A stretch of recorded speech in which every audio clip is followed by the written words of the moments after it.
Hi, I'm Owen from Rask Australia. Thanks for tuning in to the Rask Network. Before we get into today's show, there are a few things we have to go over. Firstly, what you're about to hear and see is limited to general information only. It's not personal financial advice like you get from a financial planner. Also, it's important to remember that past performance is not indicative of future performance. That means that anything that's happened in the past, or we say today, is not necessarily going to reflect what happens in the future. Lastly, please consider that any of the guests or myself are featuring on this program may have a financial interest in some of the products or shares mentioned. That's enough from me. I hope you enjoyed today's program. Matthew, thanks for taking some time to join me on the show. Thanks, Owen. Today we're going to talk about macro. We're going to talk about lessons learned from companies. And I think this is going to be quite up and down the vertical. And by that, I mean, we're going to look from the top down and the bottom up, hopefully, to try and illustrate your investment philosophy and how you think about the world of investing. But maybe to kick things off, I've been listening to quite a fair bit of, some of the commentary you've had in the past. And I've spoken to the team before at Wilson Asset Management, and they've talked to me like, you got to ask him about macro and get his views on things. So they've kind of thrown you in the deep end there, but I know you'd like to talk about this stuff anyway. So maybe just to break the ice is, how would you describe the macroeconomic environment right now? Yeah, well, the great thing about the macro environment, it changes very quickly, and what a perfect example this week, with 100 basis points coming off the short end of the rate market. So the environment's changed dramatically from, 2 weeks ago. We have Powell talking about, higher for longer. That's all changed with the SVB collapse. So yeah, dramatically changing. Again, forward rates coming out of the market. There's talk about, lending standards being tightened across the US. So that environment is not great for economic earnings or activity. So the environment has changed dramatically, and it's gone from more rate hikes this year to actually rate cuts this year. So that's all happened within a week. So huge change in environment. That is, like you said, a dramatic shift, right? It's like almost sounds like the peak of Everest. You've kind of just realized you're at the top. But there was one actual follow-up question that I had. I was just briefly mentioning it off air, is how much macroeconomic variables and factors and thinking goes into your process, but not necessarily like it's just like that's the question, but how has that changed through time? And in particular, maybe if you could map that to your career, what you were doing in earlier parts of your career, but like when you joined Wilson and now, and how the macro lens has affected your process? Yeah, that's an interesting question, because it's a multifaceted question too, because macro becomes more important around inflection points. So macro is very, critical to thinking around those big inflection points between, rate hike cycles and rate cutting cycles. Mid-cycle, not so important, because everyone just goes about their business. You won't watch, at the moment, everyone's watching CPI prints. Mid-cycle, no one will be watching a CPI print. And there's no market reaction, because we're mid-cycle, the policy tools are essentially neutral, not that important. For me personally, I used to manage large cap money before and multi-asset money before coming to Wilson Asset Management.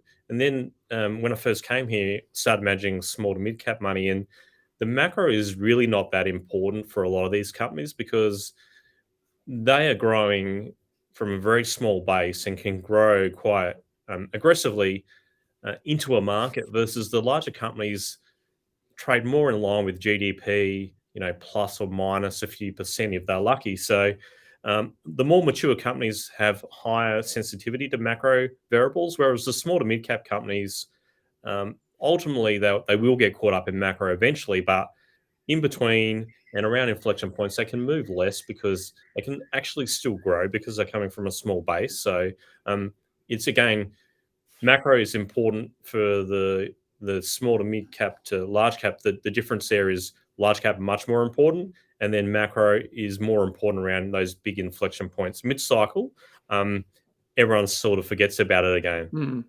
It's interesting. Are you referring to, when you say like the sensitivity, are you talking about like the fundamental performance of a business? Because some people might say, well, small caps tend to be very volatile in the share prices. So are you referring to like business fundamentals there? Yeah, more the fundamentals of the company, the environment they operate in. Like, let's say Australia GDP gets downgraded by, 20, 30 basis points. That will have a direct impact on a lot of the large companies because everyone uses these economic impacts or sensitivities in their models, whereas the small caps will probably just would look straight through it. So Mm. it's more around the fundamentals, nothing to do real with the share prices as such. That's interesting because then if you think like that, I guess then you might be inclined, if you are in that small or mid cap space, you might be inclined to think, well, that's actually an opportunity for my investment process to take advantage of that kind of, I guess, dislocation between fundamentals and price.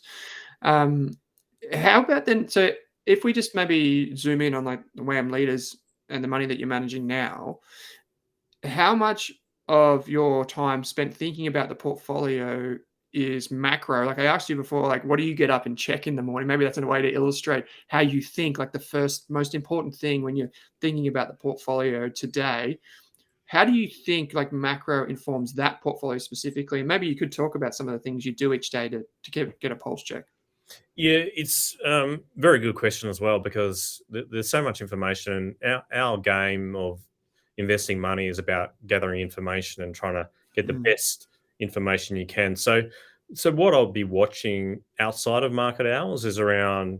Obviously, you got the European Open coming through. You get some signals. You got economic data coming through. Watching FX markets, rates markets, just to see where money is flowing and also risk appetite as well, because you get um, as we talked off air, like bond markets process data, there's less emotion, whereas equities, they're pricing hope and dreams and blue sky, and it's either all on or all off. There's a little bit more emotion in the equity market, so you get mm, a more pure read, I guess, of how actually the economic conditions are going and also where money is flowing. So the things I'll be watching are rates, short end rates, the belly, long end rates, volatility as well. So some of the volatility measures in equities, like the VIX and the move indexes, which give you an idea of how much risk is, or the appetite, I guess, of risk taking in those markets, or how much people are willing to pay for that. mm, Positioning as well, like you get a lot of money these days, like CTAs, which are mm, momentum strategies, and we try and check how they are positioned because we never really want to be on these momentum trades when they turn. So we look at all that, and then we look at equity. So I'll look at all those things before I look at the equity market, what happened overnight, and then what I'll do is every day check the sector performance of the US markets and the European markets to try and get a read of where money is flowing, what's performing in that environment, but then marrying it up to how rates performed. And sometimes they don't marry up, and then you think, well, that's maybe the equity market has got it wrong in the short term. So we're always trying to triangulate data and to make sure it makes sense. And mm. the reason why we do that is to try and eliminate as much risk as we can when we make investments. So we're always trying to get the odds on our favor. And we find if we look at all these different data points, it can quite often help you. Mm. How, just as a for context, how much of your day, on an average day, it's like a typical day, if you have one of those, would you say is spent thinking about those things, and how much of it is spent on the company by company, like at that level? Yeah, it's during the day, it's quite often all the decisions have been made, or all the framework about looking at macro is done outside of market hours. So Oh, okay. quite often I'll be like the Asian trading hours is not that crucial for the macro environment. It can quite often move the other way. Like in Asia, oil will be up, and then Europe and US open, and then oil will be down. So Asia's not the greatest read for the macro. So often just watch at night. So I'll stay up quite often, very late to watch the US data releases, which can when the daylight savings move apart, it becomes a bit of a nightmare because it can be like 12:30, 1:30 releases, but that's winding back now, thankfully, and you can get around 11:30, 12:30 releases. So quite often watch the releases come out, and then you're trying to gauge the reaction to how the market interprets those releases. to see if the good news is good news, good news is bad news, and all that. Just trying to work out how the market's positioned. So all that thinking around macro framework is done outside of market hours. During market hours, it's engaging with the Australian market. We're seeing companies, talking with companies, we're talking with contacts. So all the macro decisions are predominantly made outside of market hours. Unless there's an RBA decision or we've got some big economic data in Australia which could shape the interest rate view. So CPI, employment numbers, and all that they are important, but predominantly all the macro work is done outside of Australian trading hours.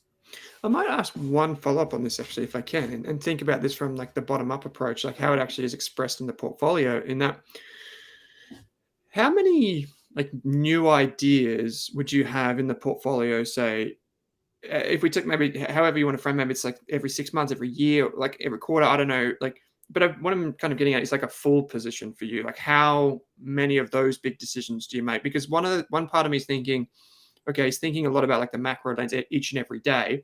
How much of that is noise? How much that is signal? And how does that translate into the portfolio, if you get what I mean? So I'm trying to gauge that kind of like push through from signal to execution in the portfolio. Yeah, like we're highly active, so we're making adjustments daily. We don't change the positions. We don't.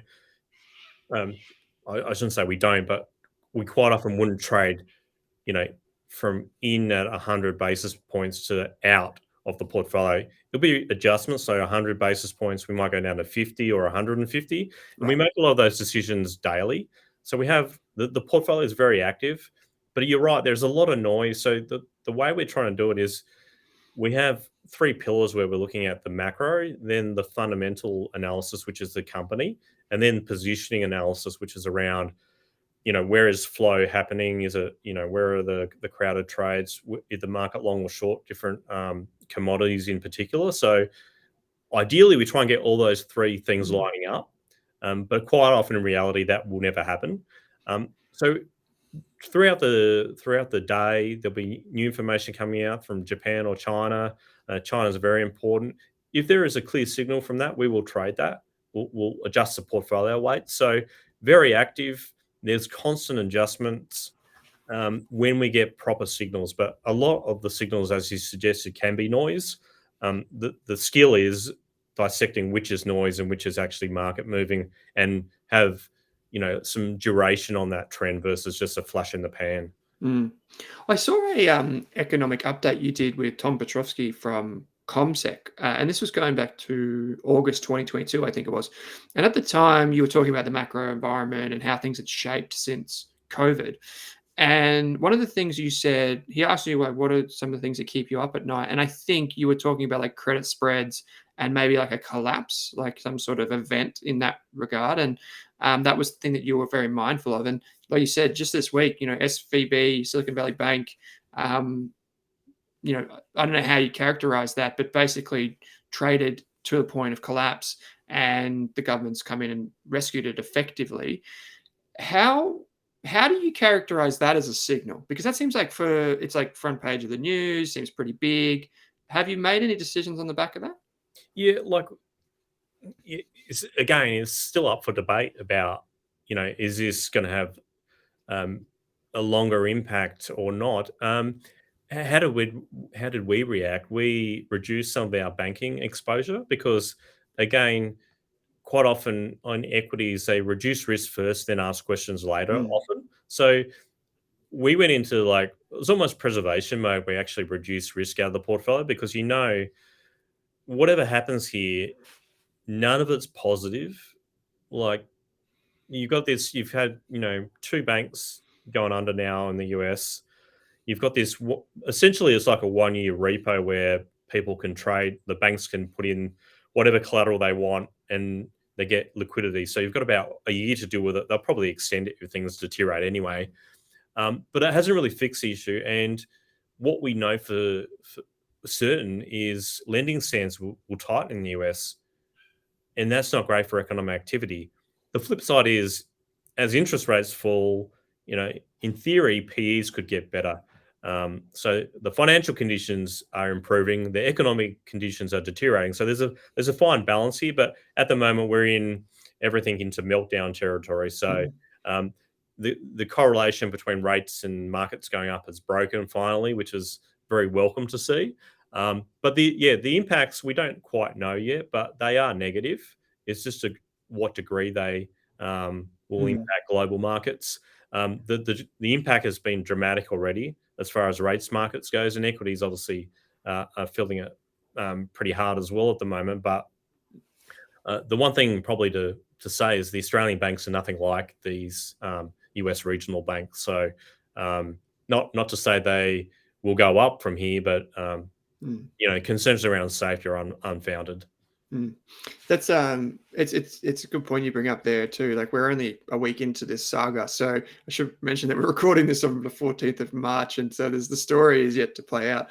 One of the things I noticed when I was looking at the WAM leaders portfolio in particular is that performance since COVID has actually been very strong and like significantly, outperforming in this like I guess couple of years.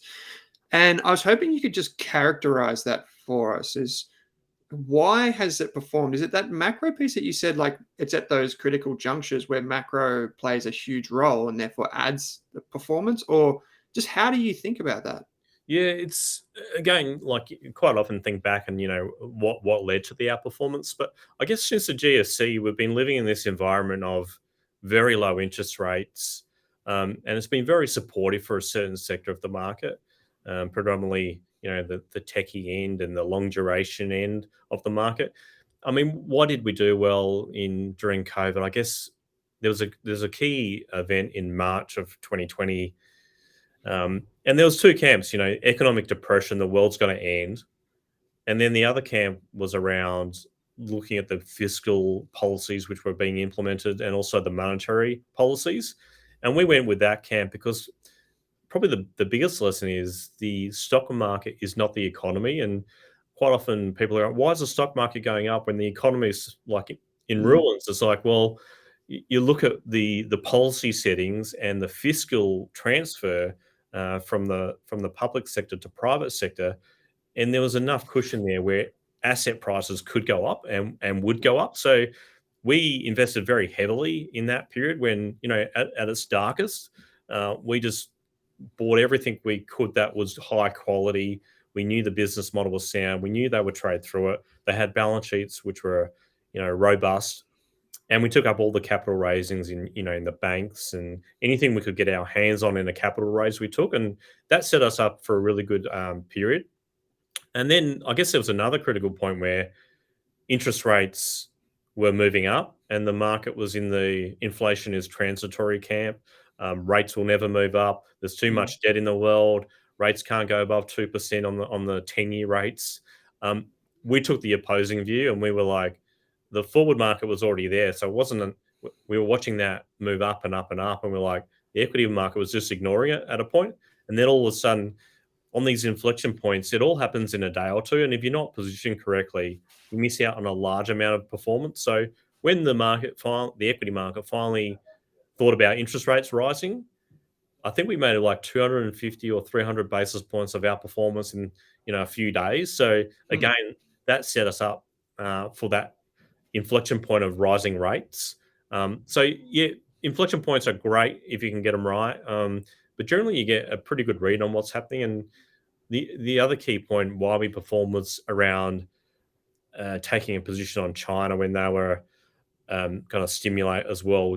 Intra the COVID lockdown period, there was a point where the property market, everyone thought the property market was going to implode, and we managed to get that as well. So quite often those inflection points are good, and I think the way we invest, we try to do it through high quality companies. We don't go up the risk curve too. So mm, that backdrop was very supportive of the way we invest because we weren't on zero interest rate policy settings for too long.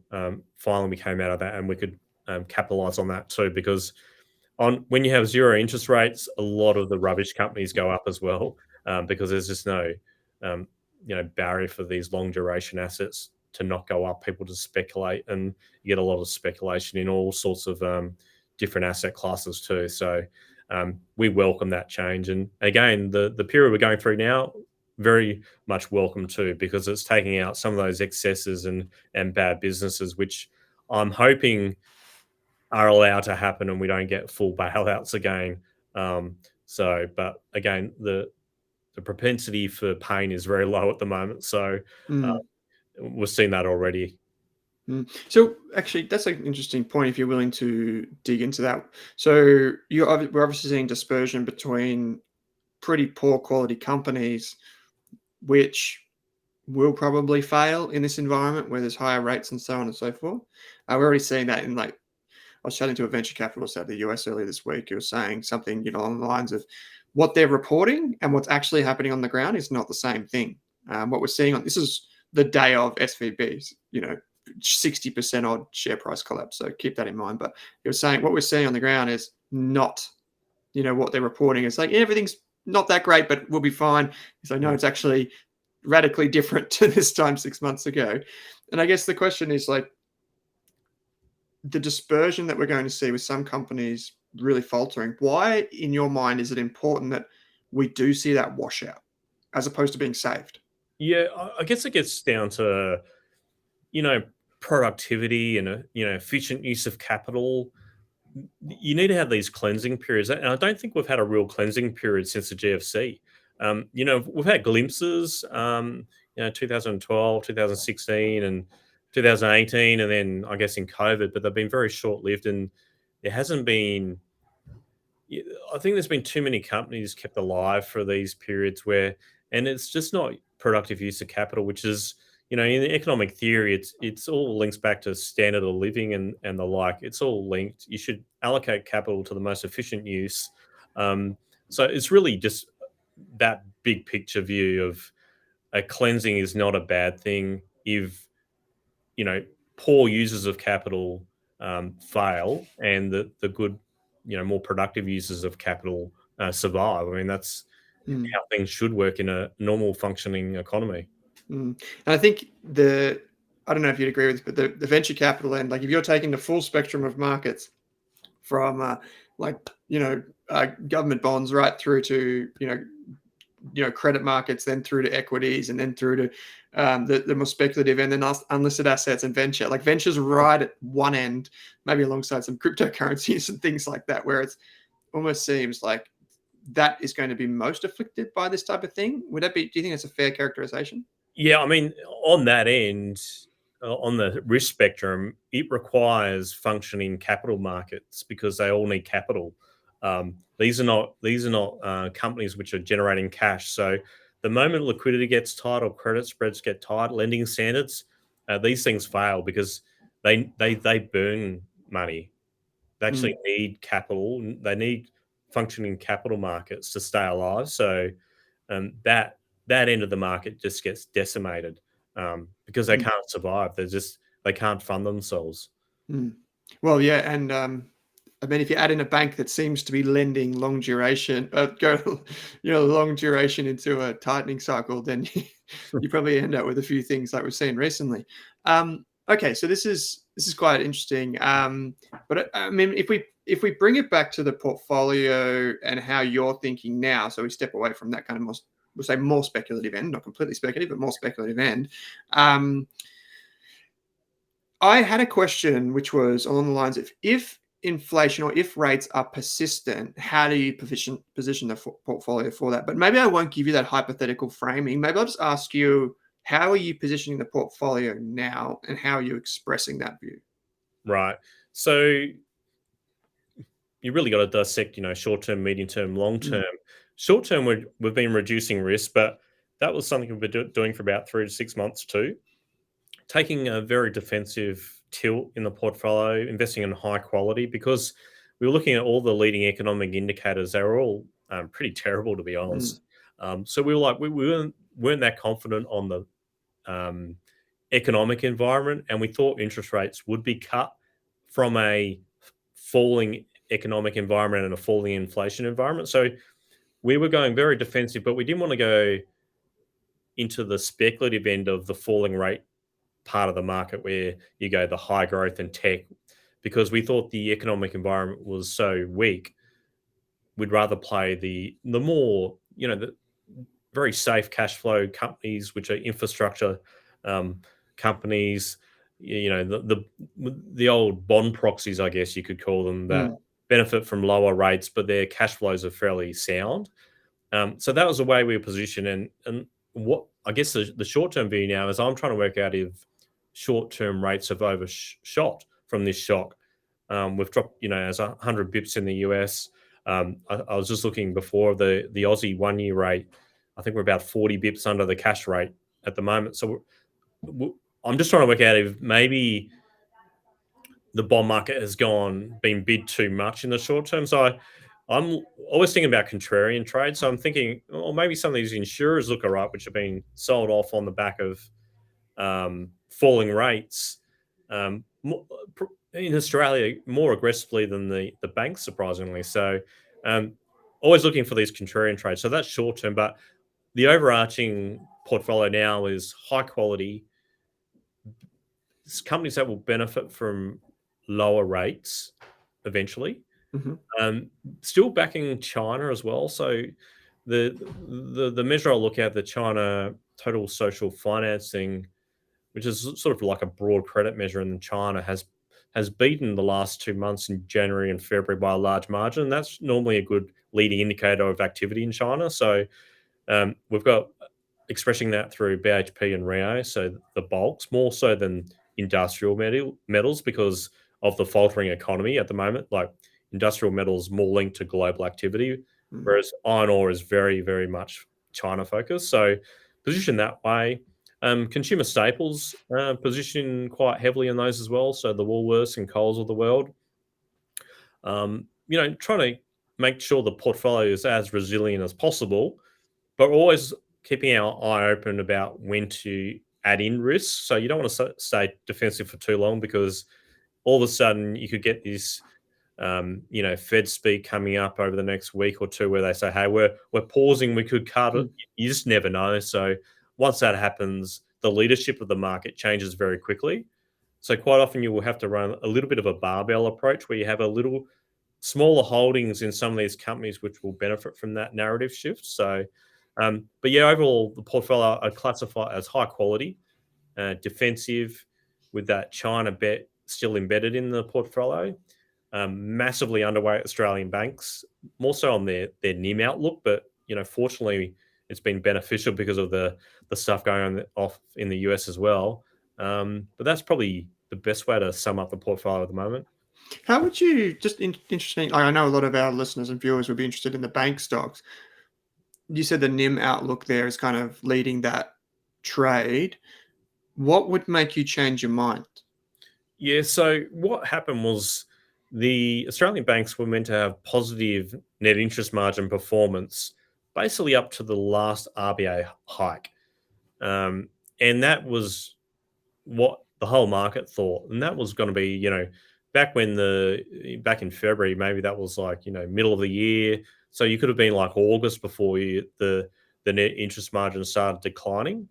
That was brought all the way forward to almost the end of last year through competition. So what would get me excited now? It's hard to actually find a reason to get excited about the Australian banks because generally you want to be buying them in a rising interest rate cycle, not a falling interest rate cycle, because not only will the competition squash NIMS, but falling rates will squash NIMS as well. So it's hard to actually paint a scenario where you could go, let's go all in on banks at the moment because we're going to potentially go into an easing cycle.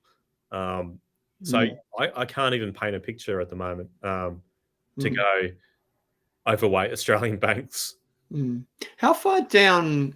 Another thing you mentioned before was, you might have that barbell approach. How far down the market cap spectrum do you go to look for those ideas? Yeah, the one thing like we get most of our performance through the top 50 companies. We actually don't really go down too far because we find our approach needs liquidity and Mm, in quite often in these smaller companies you can't, like we may see data move but then we can't actually action it. So there's really not much outside the top 50 We do have some companies between the 50 and 100, but it's a very small percentage. So when we talk about barbell approach, it'd be more through the just thinking like, like let's just call, for example, a Zero, a WiseTech, an REA, a Seek, more of those companies, Mm.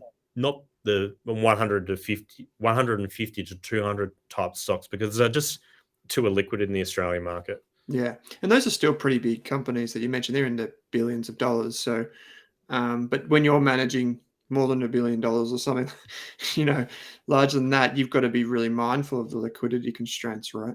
Um, okay, if I switch gears now away from this kind of macro portfolio positioning bent, I was one of the questions I was curious to ask you is uh, who has influenced the way you invest today? Like if I say to you, well, which person, whether it's through a book, maybe it's someone you know, maybe it's like a family member, maybe it's a colleague, who has influenced you the most in your career and the way you think about investing today, and what impact have they had on you?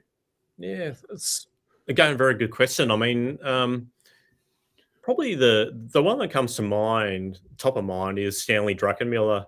I just love everything he he talks about. Like the way he views the world can be like, I mean, he even jokes himself about being a little bit simplistic on the way he views the world. But I mean, his track record speaks for itself. He's just quite amazing. And I guess why him?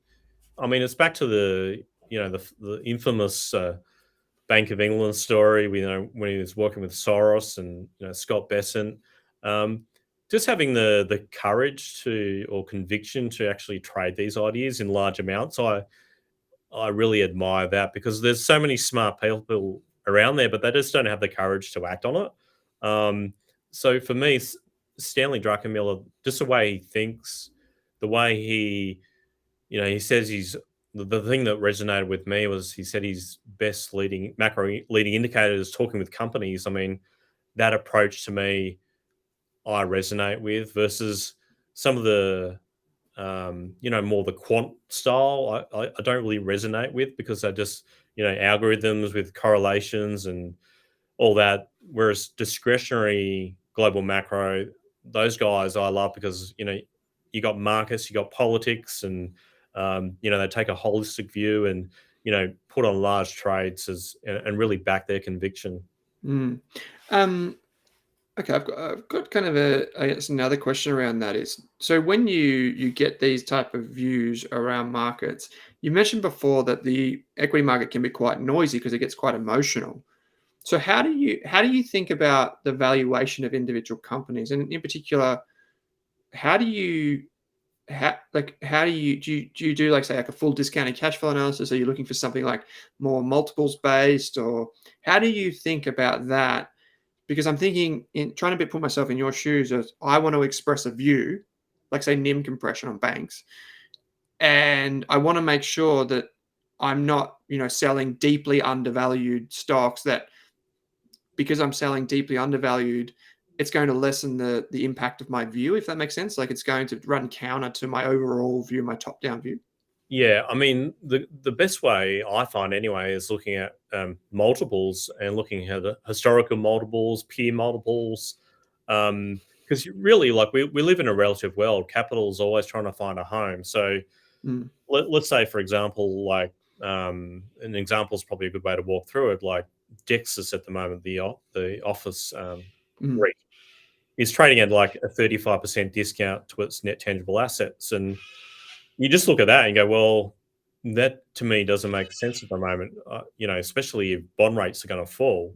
So it's always looking at relative valuations and, putting it back to, net tangible assets, or historical PEs, or, peer comp PEs, or, and looking outside of Australia as well, like looking at global peers as well. And it's always just trying to, like, as I said, we live in a relative world. So you're trying to work out, is the outlook for this company getting better or worse at any mm, point in time, and is it reflected in its valuation? So it's more the incremental. Doing a DCF, like, personally, I find is a waste of time, because it's full of assumptions that change, potentially daily.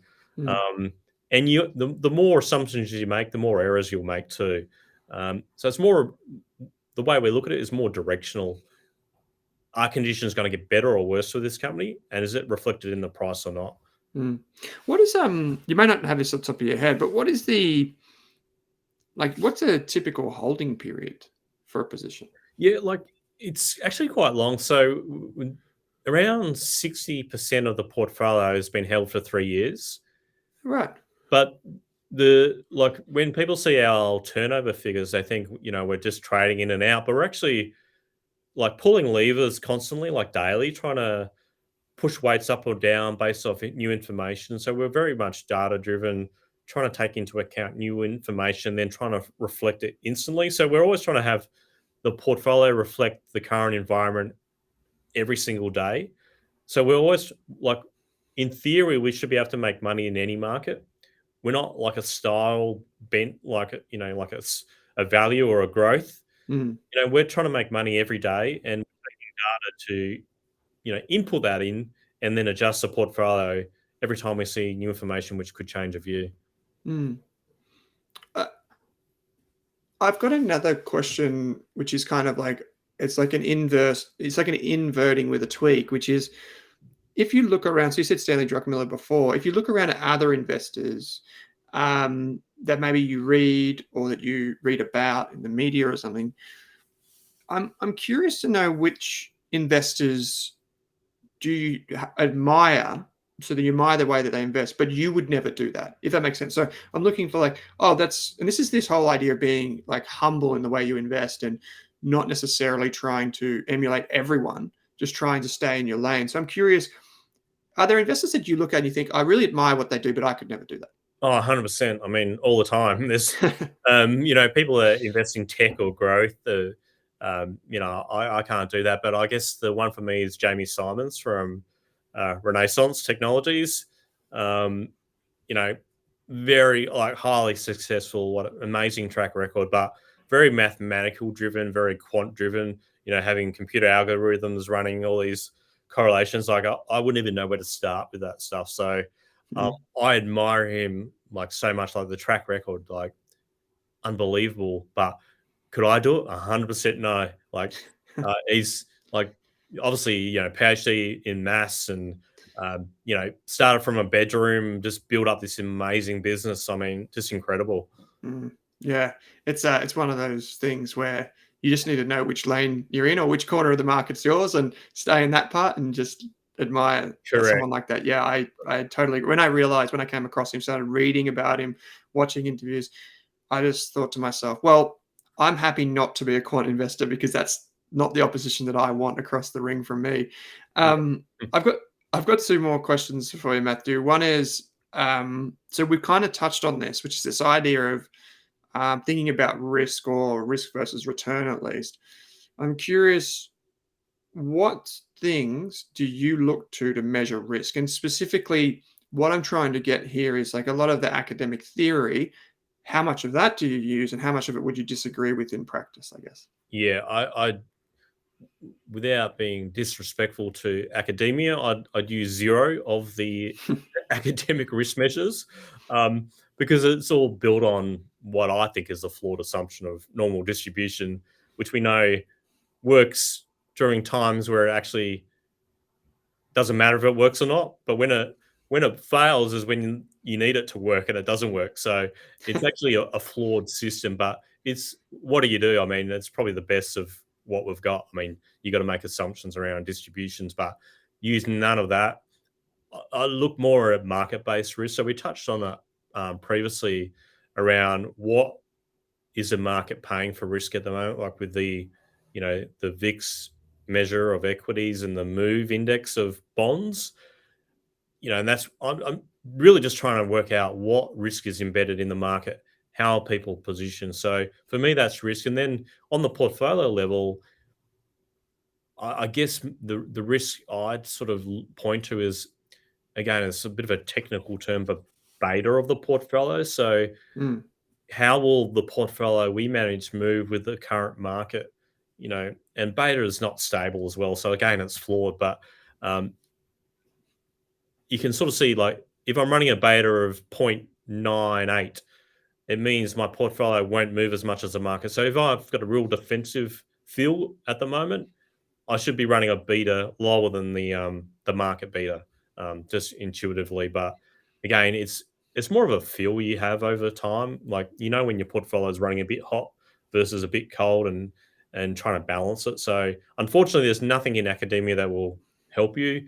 Obviously, it helps with hedging and the like, but again, hedges start to fail when the moments you need them most. So Mm.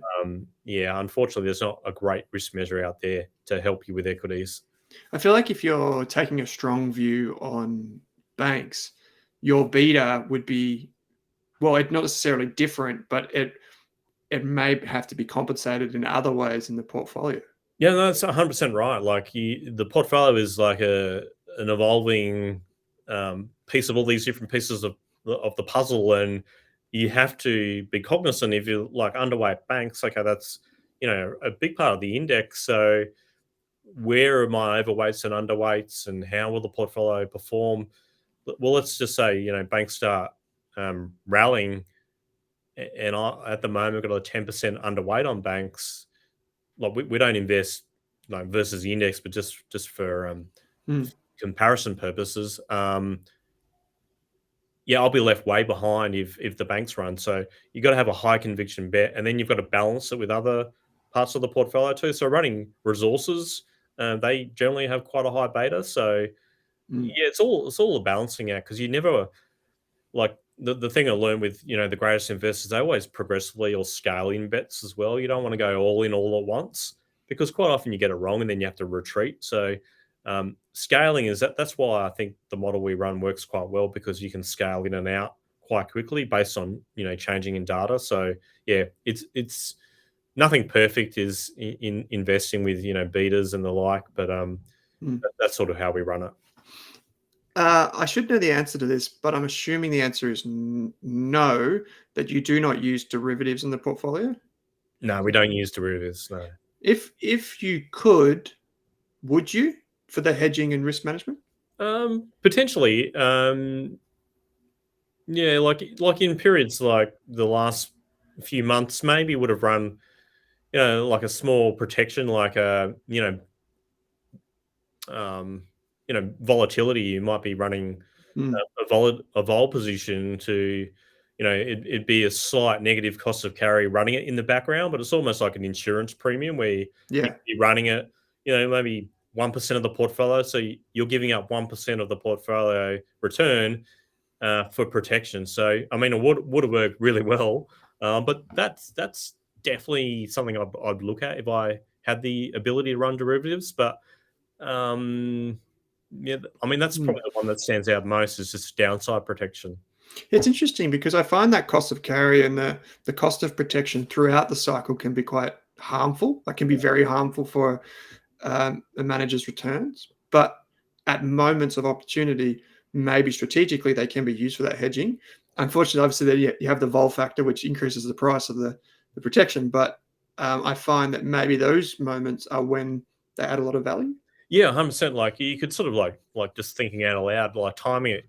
You're never going to be buying vol in a interest rate cutting cycle. Like once it gets underway, you never buy vol or go long, like the first part of a hiking cycle. But Mm. around these inflection points, you could really that makes sense, versus in just like a blind every year I'm going to carry Mm. 1%. I mean, that just to me doesn't make sense. You've got to be strategic about it, just like investing. Otherwise, you're actually not making a call. You Yeah. just that's I'm just going to burn 1% of the fund every year just in case. I mean, Mm. that just doesn't sit right with me. Yeah, and we've probably lost a few people when we just started talking about that, so I'm conscious of that, but, maybe that's a conversation you and I can have another time. I've got one final question for you, which is more philosophical in nature, and this is just your own personal view, which is, what's one thing that you've learned about finance, investing, or even business, that few people would agree with you on? Oh, that's a extremely tough question. Um, I mean, it's not quite consensus, but like I think people forget it. Like the stock market isn't the economy. Yeah. I mean, it's such a valuable lesson when We've seen it time and time again, but it's so you get caught up emotionally with everything looks so bad, and things are falling apart. The like job losses and the like, and um, it's hard to separate yourself from that emotion. But the stock market is definitely not the economy. There is obviously there's linkages, but then the stock market is forward looking. So quite often in the darkest times is when people get the most depressed, but they're actually the best opportunities. Um, Mm, so I guess it's not quite. I mean, it's pretty well known that that's the case, but I think people forget about it a lot of the time. mm. Matthew, just as we're in closing, I know a lot of people that have made it this far through the conversation will be extremely interested to keep tabs on what you do and how you think and how you're positioning the portfolio. Is the best place to go the monthly and quarterly letters that are available on the Wilson Asset Management website? Or are there things that you do? Like, do you do a lot of webinars and things like that? Yeah, we're starting to do a few more webinars these days, but if you go through and sign up to our weekly email, we obviously send them out weekly with some of the insights. But yeah, the quarterlies, we try to send out quarterlies. We've got the monthly NTAs, which have a little bit of a snapshot. Mm, But we're going to start doing webinars more often now as well, just trying to because obviously the market is moving a lot. We just want to keep people up to speed with what's happening and how we're seeing things. So mm. just look out for some more webinars coming from us at Wilson Asset Management. Yeah, great. I'll put a link in the show notes for anyone that's interested in the things that we've spoken about today and seeing what's like in the portfolios and those types of things. And a special shout out before we close out to the Australian Shareholders Association who put this together for us. Big badge of honour for me representing the Australian Shareholders Association here on the Australian Investors Podcast. So, Matthew, I do really appreciate you taking some time out. You've probably got a busy day. It's probably company time now, and then tonight it will be macro time yet again. So, I really appreciate you taking some time to join me on the show today. No, thanks. I enjoyed the conversation. It's been great.